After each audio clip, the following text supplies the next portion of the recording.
I'm going to use our trusty data grid, and I'll call it DG1 and run at equals server. But that's it. I'm not going to bind it in a declarative way. I'm going to bind it programmatically.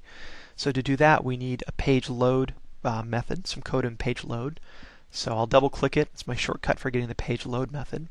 And inside here, I'll say, just to do something quick, you know what? We're always binding to a database. I'm going to do something different this time and bind it to an XML file. So to do that, I'm going to add a quick XML file. Let's see, right there. I'll just call it names. Let's just be some names of people. So person 1, I'll just do me. First equals Scott. Last equals Stanfield. And let me add another one. Person first equals Jack. Last equals Gal. Okay, so we'll save that. Now back in our page load code, we'll do something simple. So first of all, I need this. If the page is not in the postback mode, that's what I care about. I need a path to that file. So we have a path variable. Set it equal to websites cache to what I call it names.xml. Okay, so we're going to read that XML file into a data set. So we need a variable for the data set,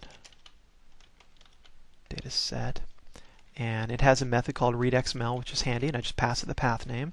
And finally, our data grid 1 has a method property called data source, which I'll just point to the data set, and finally tell it to bind to that data source. So this is some of the code that we've been doing in a declarative way, but now we can do it programmatic. And let's see if this works. There we go. So quick and dirty way just to read directly from an XML file. Okay, now let's add caching to this as well. So I need to make a few changes to the code. So first I'm going to put this dim statement for the data set at the top of this method. And I don't want to create a new instance of it yet because there's a chance, but not on the first time through, it will be found inside the cache object, this global cache object. And we have to give it a name, the name of the cache hash or the cache key value. And if it's found, I want that generic object to be returned cast as a data set.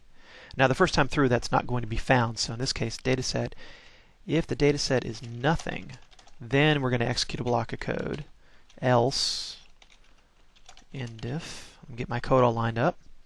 Okay, so now we need this path code up here, and we're still going to be reading the XML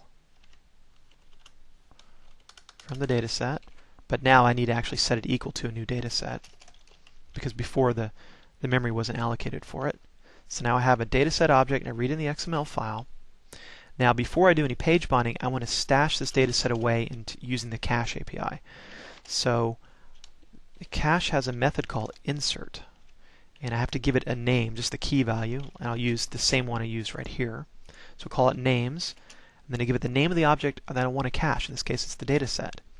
Now notice that's all I have to do, but we can go one step further and give it a cache dependency. So a cache dependency is interesting here. I'm going to create a new cache dependency, and using the same path name right here, I can now associate this cache entry. It will be associated with that file name, that path, and if the file changes, it will automatically invalidate the path. So we insert that into the cache, and finally I'm going to use a trace statement this time. It will write out to a special area on the page that the data was, let's see, names read from XML file. Oops. Now copy that to the clipboard. Now down here in the else statement, if it wasn't in the cache, then, if it was in the cache, there's nothing we have to do.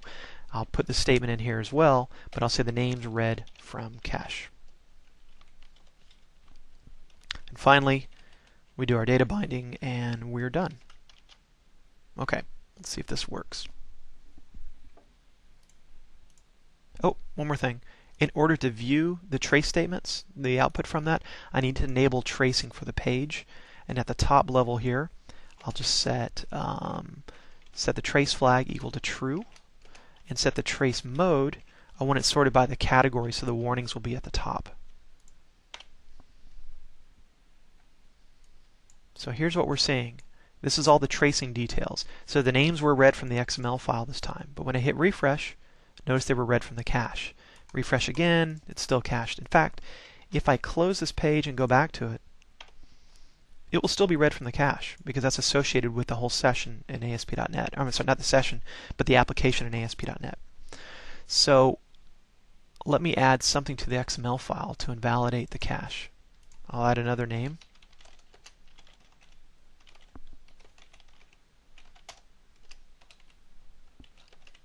Oops, got to get my XML correct here.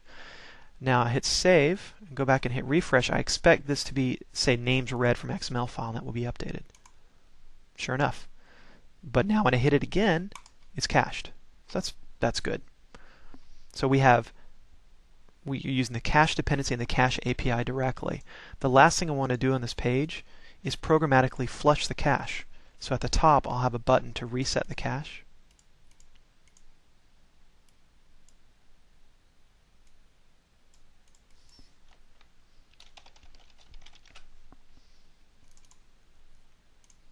And inside here, it's simple. I just call cache.remove, and then the item I want to remove is the names out of the collection, and then simply redirect right back to this page.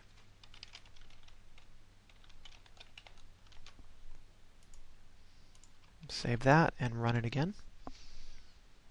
So here we say we read from the reading from the cache, but if I flush it, this time through we're going to read from the XML file. And now when I hit refresh, it's still good. You know, there's something you should notice. This is the time it took to execute that code. Watch, when I flush the cache and read from the file system, that was 3,500, I don't know, 3,500. It was pretty quick. We're in the sub-second space, obviously. But next time I hit refresh, watch that number drop dramatically by at least a factor of 10. So it turns out reading from the cache is pretty quick. When I read from the file system by flushing the cache, you know, it's granted, it's small for this one user, but if you multiply this page hit times 1,000 if you're a very busy website, that could add up. And you know, that's just coming from the file system. It's even probably more useful to do that kind of performance tuning by caching the contents of a database or a data read. So I hope you found these techniques useful. The Cache API has a lot of you'll find a lot of use for it once you start playing with it.